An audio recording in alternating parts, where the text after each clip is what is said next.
Tornike მოგესალმებით, მადლობა თქვენი დროისთვის. ძალიან ბევრი ინფორმაცია დაგვეწია ამასობაში. Სულ ბოლო ეს არის Fox-ის ინფორმაციით დღეს კონგრესში სწორედ ქართული კოშმარის არაღიარების აქტის წარდგენა მოხდება და იქამდე ჩვენ ვნახეთ 45-მდე უცხოელი პოლიტიკოსის მოწოდება, რომ მოხდეს სანქციების დაწესება ივანიშვილისადმი და მისი ხელისუფლებისადმი. Აი რა სიტყვით ამ ყველაფერზე, აი ამ სურათზე, რომელიც არის ახლა ჩვენს წინაშე. Საამშვიდობის, ეს 45 პოლიტიკოსის წერილი, თუკი ჩვენ წავიკითხავთ ავტორებს და ხელისმომწერებს ამ წერილს, მასში არის ფაქტიურად საქართველოს ყველა მეგობარი გაერთიანებული ევროპელები, ამერიკელები, ყველა ადამიანი, ვინც საქართველოს პოლიტიკას თვალყურს ადევნებს ბოლო შეიძლება 10 წლების განმავლობაში. და ეხლა თუკი ჩვენ ამას პარალელში მოვიყვანთ იმ ფოდუასთან, რაც ამ დილით გამოაქვეყნა ქართული ოცნების პოლიტსაბჭომ, სადაც ყველა ასეთი ტიპის პოლიტიკოსი მოხსენებია რაღაც ქსელის ნაწილს, საიდუმლო ქსელის ნაწილად. ადვილად გასაგებია რა რეაქციები იქნება საქართველოს დღევანდელი დე-ფაქტო ხელისუფლებისგან, მაგრამ ეს აჩვენებს მათი იზოლაციის ხარისხს უბრალოდ. ჩვენ გადავედით რაღაც ისეთ ფაზაში, სადაც უკვე რეალობასთან და რაციონალობასთან არ გვაქვს ადგილი და ეს წნეხი რა თქმა უნდა ძლიერდება. ჩვენ ხედავთ, რაღაც გაკვირვული დრო დაჭირდა ამას, მაგრამ საერთაშორისო რეაქციები არის ცალსახად, ჩვენ რაღაც გამონაკლისებად არ მივიჩნევთ ავტორიტარული სახელმწიფოების მხრიდან გარკვეული ტიპის ურთიერთობებს, რომლებიც მათ აქვს ქართულ ოცნებასთან, თუკი ჩვენ დავაკვირდებით კიდევ ევროკავშირის შიგნით მათი ყველაზე დიდი იმედი, რომელიც იყო ვიქტორ ორბანი, რადგანაც ჩუმად არის ბოლო რამოდენიმე კვირა და მე ამ იმაშნიავებს არის შემთხვევით. ყველაფერი მიდის კარგად და პირველ რიგში ეს არის ქართველი ხალხის დამსახურება, მხოლოდ და მხოლოდ ამ ქართველი ხალხის და მისი გაუტეხლობის და მისი გამძლეობის დამსახურება, იმიტომ ამ 42 დღიანმა ყოველდღიურმა პროტესტმა მოიტანა ეს, რასაც ჩვენ ეხლა ვხედავთ. აგრეთვე უნდა აღინიშნოს ისიც, რომ ამ დღეებში საფრანგეთის პრეზიდენტი, რომელიც ფრანგ დიპლომატებს მიმართავდა ყოველწლიურ მიმართვაში, მანაც დაუთმო საკმაოდ მნიშვნელოვანი ადგილი საქართველოში მიმდინარე პროცესებს და მანაც ახსენა ახალი არჩევნები, როგორც ერთ-ერთი შესაძლებლობა ამ კრიზისთან გამოსვლისა. ეს არის ძალიან კარგი. დიახ, თორნიკე, ერთი კითხვა მექნება თქვენთან, თქვენ იცით, რომ საქართველოს ხელისუფლება, ეს ივანიშვილის ხელისუფლება ხშირად საუბრობს 20 იანვარის მოლოდინთან დაკავშირებით, ხომ? აი ეს განცხადებები ხარ, რასაც ჩვენ ვკითხულობთ, იგივე 45-მდე პოლიტიკოსის განაცხადი, ასევე ის ინფორმაცია Fox-ზე დაყრდნობით, რომელიც მე წავიკითხე, ქართული კოშმარის არაღიარების აქტის წარდგენა, ეს რაზე მიუთითებს რეალურად? იზოლაციაზე ხშირად გვისაუბრია, მაგრამ აქ არის პრეცედენტად მოყვანილი ასადის მთავრობის არაღიარების აქტი, ხო? რაღაც ისეთი ამბავია, რომელიც არასოდეს მომხდარა ჩვენს თავს, პრეცედენტულია ჩვენი ქვეყნისთვის სამწუხაროდ, უჩვეულოა და პირველად გვიწევს ასეთ სურათზე საუბარი. ხომ ეს ტოვებს შანსებს, თქვათ, რაიმე ინტერპრეტაციისთვის, აი ამაზე სასაუბროთ, რომ რაღაცა ვინმე გადატვირთვას უნდა დაელოდოს ან იქ deep state-ის მარცხს ან ასე შემდეგ, რა ტიპის ლექსიკასაც იყენებს, როგორც წესი პროპაგანდისტვის ქართული ოცნება. ფაქტიურად არანაირ შანსს არ ტოვებს. ჩვენ ყოველთვის, როდესაც ტრამპზე ვსაუბრობთ, ამბობთ, რომ რაღაც გარკვეულწილად ძნელია განსაზღვრო წინასწარ რა პოზიციას დაიკავებს ის ამა თუ იმ საკითხზე, მაგრამ ჯერჯერობით, რასაც ჩვენ უყურებთ, მისივე მომავალი ადმინისტრაციის წევრების პოზიცია, აგრეთვე რესპუბლიკური პარტიის პოზიცია, რომელიც არის ძალიან მნიშვნელოვანი, იმიტომ რომ ამერიკის საგარეო პოლიტიკას მარტო პრეზიდენტი სამხრივად არ წარმართავს. ეს ყველამ კარგად ვიცით.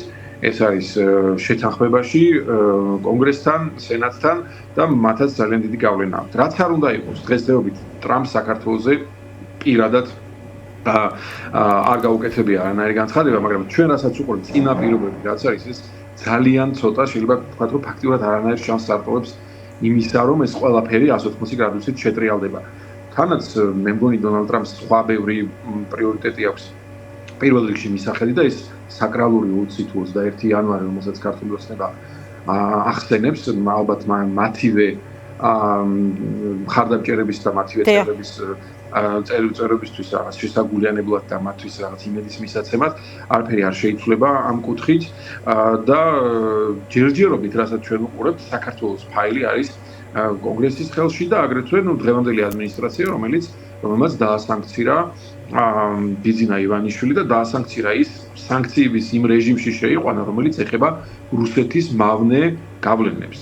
ანუ პირდაპირ უკვე ეს პირველი შემთხვევა არ არის, მანამდეც იყო ხარცხალაძე და ესეთ პირები დასანქცირებული, მაგრამ აქ მთელი ამ რეჟიმის ფაქტიურ მართველიც ხადდება რუსეთის მავნე გავლენების რეგისტრში და ეს არის ძალიან მნიშვნელოვანი. როგორც ჩანს, ეს ინფორმაციები ამერიკის შეერთებულ შტატებს აქამდეც ჰქონდა და არა მარტო ამერიკის შეერთებულ შტატებს, მაგრამ ისინი იტოვებდნენ ალბათ მანევრირებისთვის გარკვეულ დროს, გარკვეულ მანძილს, მაგრამ რასაც ჩვენ ბოლო თვეების და კვირების მანძილზე ვხედავთ ქართული ოცნების მხრიდან, ანუ ის არჩევნების გაყალბება, რომელსაც მოყვა ეგრევე ევროკავშირთან საერთოდ ინტეგრაციის პროცესის შეჩერება. შემდეგ მოყვა ეს რეპრესიები, ადამიანების წამება, უკანონო დაპატიმრებები და ასე შემდეგ და ეხლა ჩვენ ვხედავთ აი ამ ფაზა ესკალაციას, რომელიც უფრო მაღლა მიდის. ამ განცხადებას კიდევ ერთხელ ვამბობ, რომელიც დღეს გამოგვეყნდა, რომელიც სხვათა შორის ჩვენ შეგვიძლია წავიკითხოთ, როგორც თორსა ნორმალური ადამიანი ამას კითხულობს, ხვდება რომ რაღაც ძალიან საშიში ფაზაში არის შესული ქართული ოცნება, მაგრამ ამავე დროს მათი მხრიდან ჩემი აზრით იყო ეს ცდილობა, რომ თითქოს ეს deep state-ის ამდენჯერ ხსენება იყო იმისთვის გაკეთებული, რომ თითქოს ტრამპისთვის დაემარცხლათ ჩვენ ჩვენ ვიმეორებთ იმ ტერმინებს, რომელსაც თქვენ ამბობთ, ეს განცხადება უფრო მათ საყურადღებოდ იყო გაკეთებული, თუმცა რაც ამას მოყვა დღესვე ჩვენ დავინახეთ, ასე რომ ჯერჯერობით საკმაოდ უშედეგოა და მე არ მგონია რომ ქალბატონი ლო თუ არ ვცდები კიმბერლი ლო მოახერხებს ამ ყველაფრის შეტრიალებას მის მეგობარ ქართველ ქალბატონებთან ერთად. თორნიკე, გასაგებია თქვენი მინიშნება. ერთი კითხვა მინდა დაგისვა, თქვენ შემოტრიალება ახსენეთ და ამაზეა სწორედ ჩემი შემდეგი კითხვა. აი გულწრფელად მაინტერესებს, ანუ თქვენი დაკვირვება პროცესზე როგორია, აი რა ეს მთლიანად შიდა სამომხმარებლო ფუნქციით არის დატვირთული ეს განცხადებები, როდესაც 20 იანვარზე საუბრობს პირობითად ვამბობ ქართული ოცნება, იმიტომ რომ ივანიშვილს ხშირად უხსენებია რუსეთ-უკრაინის ომის დასრულება, ხო ის გარკვეულწილად როგორც თავად ამბობს, იმედს ამყარებდა იმაზე, რომ აი ტრამპის შემდეგ მოხდება რაღაც საგარეო პოლიტიკის ცვლილება, მიდგომის ცვლილება, დასრულდება ომი და შემდეგ ყველაფერი გადაიტვირთება. მაგრამ ის პროცესი, რაც უკვე დაწყებულია, რამდენად რეალისტურს ხდის ამ სურათის შემოbrunებას ქართული ოცნების სასიკეთოდ, აი რამე ფორმით, ამაზე რისი თქმა შეგიძლიათ და აქაც რამდენად ცრუობს ქართული ოცნება, იგივე მისი ამომრჩევლის წინაშე, როდესაც მას ეუბნება, რომ აი ჩვენ გვჭიან მშვიდობისთვის და რეალურად მაინც დაველოდოთ და გქონდეს პოზიტიური მოლოდინი 20 იანვრის შემდეგ. ამ შემთხვევაში რასთან გვაქვს საქმე? თქვენ კითხვის დასაწყისში თქვით, რომ ეს ეხებოდა თუ არა მარტო შიდა მოხმარებას? არა, ალბათ მარტო შიდა მოხმარებას არ ემსახურება, იმიტომ როგორც ცოტა ხნის წინ თქვი, ისინი ცდილობენ ამსაც მიაწოდონ, რაღაც მის ენაზე თარგმნონ ეს თითქოს მათი უსამართლო შეთქმულება, მსოფლიო შეთქმულება საქართველოს წინააღმდეგ, თუმცა ეს ძალიან დასაჯერებელია, რა თქმა უნდა, კიდევ ერთხელ ტრამპი ცალკე გამყენებულად აღებულობს გადაწყვეტილებებს. ისინი მართლა მე ვფიქრობ, მე არ ვიცი ბიძინა ივანიშვილს ვინ ურჩევს საერთოდ საგარეო პოლიტიკას, იმიტომ არ გონია რომ აქ ქვეყნის შიგნიდან იყოს ეს რჩევების კონსპირაციული შეხედულებები. ეს ყველაფერი არის ჩვეულებრივი რაღაც ესეთი რუსული ავტორების ესეთი შეთქმულების თეორიებით დაავადებული ავტორების განცხადებების ერთობლიობა. მე არ გონია რომ იგივე კობახიძე ან ვიღაცები რომლებსაც თავად ჯეროდეთ ამ მაგალითად დღევანდელი დილით გამომწვარი განცხადებების იმდენად აბსურდულია. მაგრამ ისინი ამას აკეთებენ შეგნებულად იმისთვის რომ ნაწილობრივ მათივე პროფილები დააჯერონ და აგრეთვე ეპოტინებიან რაღაც იმ შესაძლებლობას რომ თითქოს აი გავაგონებთ ჩვენ ხმას რომ როგორ უსამართლოდ ვისჯებით ამ სოფლიო შეთქმულების მიერ. ამავე დროს ამერიკის შეერთებული შტატების გარდა ჩვენ უნდა დავიწყოთ რომ ევროკავშირშიც მიდის ხო რაღაც პროცესები. აი ხლა რამოდენიმე დღეა უკვე ევროკავშირის თავმჯდომარეობა გადაიბარა პოლონეთმა.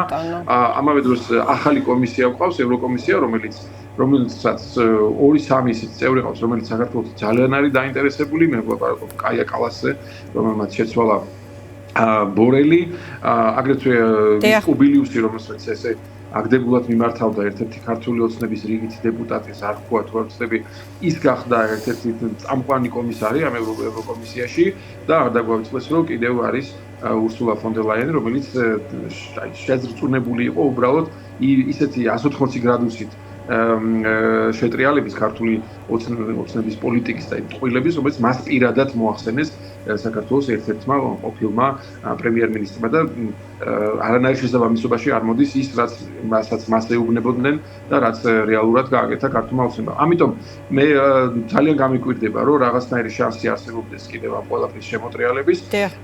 ქართულ ოცნებამ შეიძლება ეხლა კიდევ ძნელი გასაკეთო მე მართლა წინასწარ მისმის თორნიკე რატო კითხეთ იცით აი ივანიშვილის აქცენტი რუსეთ-უკრაინის ომთან დაკავშირებით ჩვენ არის ახლა ძალიან დიდი მოლოდინი ვთქვათ რა გადაწყვეტილება იქნება როგორ გადაწყდება ეს საკითხი ხო რუსეთ-უკრაინის ომზე არის საუბარი და ჩვენ ვნახეთ გუშინდელ პრესკონფერენციაზე როდესაც ტრამპმა გააკრიტიკა ბაიდენი და ბაიდენის ადმინისტრაცია ეს უკრაინასთან და უკრაინის პოლიტიკის გამო და თქვა რომ თეთრმა სახლმა თავის დროზე დაუშვა ბევრი შეცდომა ნატოში უკრაინის შესაძლო მიღების თაობაზე აი მოლაპარაკების პროცესში. აი ამ პროცესებს შეუძლია გავლენის მოხდენა იმაზე, რაც ახლა ჩვენს ქვეყანაში ხდება, თუ უკვე ქართული ოცნება გასულია იმ ვითარებიდან, როდესაც კიდევ აი რაღაცა პატარა შანსი იყო ვითარების შემოსაბრუნებლად. ცხადია მისივე შეხება ტრამპის პოზიციას უკრაინაზე. რა თქმა უნდა, ტრამპი გააკრიტიკებს ახლა წინა ადმინისტრაციის პოზიციას, იტყვის რომ წინა ადმინისტრაციის გარკვეულწილად ბრალიც იყო ისიც, რაც მოხდა უკრაინაში, იმიტომ მას მისცეს რაღაც იმედები და ასე შემდეგ. სხვათა შორის ჯერჯერობით ერთადერთი თემაა, რომელიც ჯერ კიდევ აი ეს უკრაინის თემაა, სადაც ტრამპი ძალიან აქტიურად ლაპარაკობს სხვადასხვა საკითხებზე და უკრაინის თემა არის ერთადერთი, ანუ ამერიკის ტრადიციული მოწინააღმდეგეებიდან ერთადერთი არის რუსეთი, რომლის მიმართაც ის არიჩენს ისეთ აგრესიას, რომელიც თქვა ის იჩენს ჩინეთის, ირანის, იქ გარკვეული დაჯგუფებების წინააღმდეგ ახლო აღმოსავლეთში. აი ამის შეიძლება ამის იმედი აქვს, კი, ივანიშვილს, რომ თუ გადაწყდება ისე უკრაინის თემა, რომ იქ ახალი ხაზი გაივლება, ახალი წითელი ხაზი რუსეთისა და დასავლეთის კავშირის შორის და საქართველოს მოხდება იქით მხარეზე, ანუ რუსეთის მხარეზე, შეიძლება ამის იმედი აქვს. თუმცა პირველ რიგში ტრამპს რაც აწუხებს უკრაინასთან დაკავშირებით ის არის, რომ ის უამრავი ფულადი და სამხედრო დახმარება, რომელიც ამერიკა აგზავნის უკრაინაში.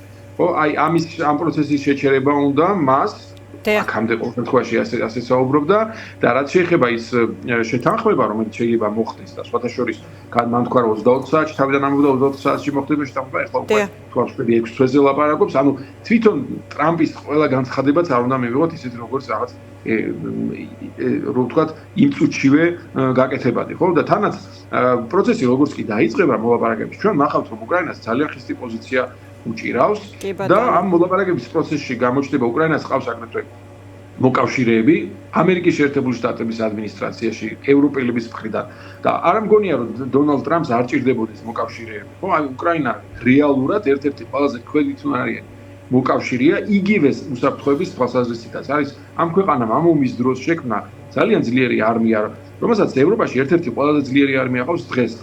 ესეთი ქვეყნის რუსეთისთვის მიგდება და გადაცემა არანაირად არ შედის ამერიკის შეერთებული შტატების ინტერესში და ამიტომ საქართველოს რაც შეეხება ჯერ არ მივსუბართ იქამდე რომ უკრაინას ესეთი შეთანხმება ყოფილიყო და საქართველოს ცალკე განიხილება, იმიტომ რომ არ ამგონია რომ უკრაინაზე შეთანხმების საფასურად საქართველოს ესე ფეშკაშად საჩუქრად გადაეცეს რუსეთს. იმიტომაც რომ ამდენი წლის განმავლობაში ამერიკის შეერთებულ შტატებში ამ ქვეყნის დემოკრატიისთვის, ამ ქვეყნის თავისუფლებისთვის, დამოუკიდებლობისთვის უამრავი რესურსი აქვს ჩადებული და არ გონია ასე ადვილად შეელიონ ისინი. კი, პირველ რიგში ამას არ დაუშვებს ქართველი ხალხი, რომელიც მრავალი დღეა იკრიბება თბილისის ცენტრში და სწორედ აი ამ ბრძოლის შედეგია ის, რასაც ჩვენ თვალს ვადევნებთ, ხო, საერთაშორისო, ასე ვთქვათ, ასპარეზზე.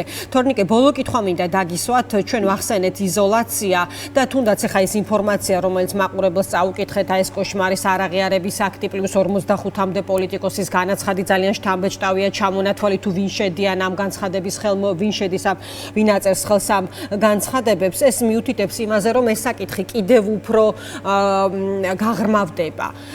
და თქვენ აი როგორ ფიქრობთ, იგივე დღევანდელი პოლიცსაბჭოს განცხადების გათვალისწინებით, არის თუ არა ეს გზა ივანიშვილის უკან დახევისკენ? ამაზე რისი თქმა შეგიძლიათ? არის ეს ის რაც დაახევინებს ივანიშვილს უკან, როგორ ფიქრობთ? აი ამაზე რა წარმოდგენა გაქვთ? თით რა ეს იზოლაცია მათ რა თქმა უნდა აწუხებთ, იმიტომ თქვენ ნახეთ წინა დღეებში როგორ რამდენად სასოწარკვეთით ცდილობდა ქართული ოცნება რაღაცებთან სურათების დადებას, რომელიღაცა დასავლელი მოღვაწის ვიზიტის თავისებურად ინტერპრეტაციას და ასე შემდეგ. ეს მათ ჭირდება. იზოლაციას სახეზია, თუ კი ამდენი პოლიტიკოსი ამდენ განცხადებას აკეთებს დღევანდელ სიტუაციაზე საქართველოში და სადაც ისინი პირდაპირ გმობენ ივანიშვილის პოლიტიკას და მას იზოლაციის მოქცევისკენ მოუწოდებენ, მისი იზოლაციის მოქცევისკენ. სად არის ის მხარდამჭერები, რომელზეც ქართულ ოცნებასაც ისინი ბოლოს და ბოლოს რეალურ ხელისუფლებას ფლობენ. დიპლომატები ყავთ, წარმომადგენლობები აქვს საზღვარგარეთ. სად არის ერთი მაინც განცხადება, 2-3 პოლიტიკოსის, აი 45-ი არ მაქვს ლაპარაკი, ხო, მნიშვნელოვანი ვინმე დასავლელი პოლიტიკოსი, რომელიც იტყოდა, რომ არა, ჩვენ უნდა გავაგრძელოთ პირიქით ივანიშვილის ხელისუფლებასთან ურთიერთობა და უნდა გავარღვევოთ. ესეთი რაღაცა არ არსებობს ბუნებაში. ერთადერთი მას რჩება ის გამოსავალი, რომ აი დათანხმდეს და არჩევნები გადაეშინოს თავი, ან წავიდეს ესკალაციაზე, კიდევ უფრო დიდ ესკალაციაზე, რის შედეგებიც ძალიან ძნელად განჭვეტადია მისთვისაც. ამიტომ მან უნდა დაფიქრდეს ახლა ორი გამოსავალი აქვს. ან მიდის და შეიძლება რაღაც შანსი დაიტოვოს, რომ არჩევნები ნაწილობრივ მაინც შეინარჩუნოს ხელისუფლება და ვიღაცებთან დაალაგოს დასავლეთში, ან ადგეს და წავიდეს ესკალაციაზე, რაც მას პირდაპირ უბიძგებს კიდევ უფრო მეტად რუსეთის მკლავებში და რუსეთთან დაახლოებაში და ამას უკურეაქცია მოყვება აუცილებლად ქართველი ხალხიდან პირველ რიგში და საერთაშორისო თანამეგობრობიდან. აი ასეთ მდგომარეობაში არის დღეს საქართველოს დე-ფაქტო ხელისუფლება, ისინი გადაწყვეტენ ალბათ უახლოეს კვირებში რომელ ოფციას აირჩევენ ისინი. კი ბატონო, დიდი მადლობა.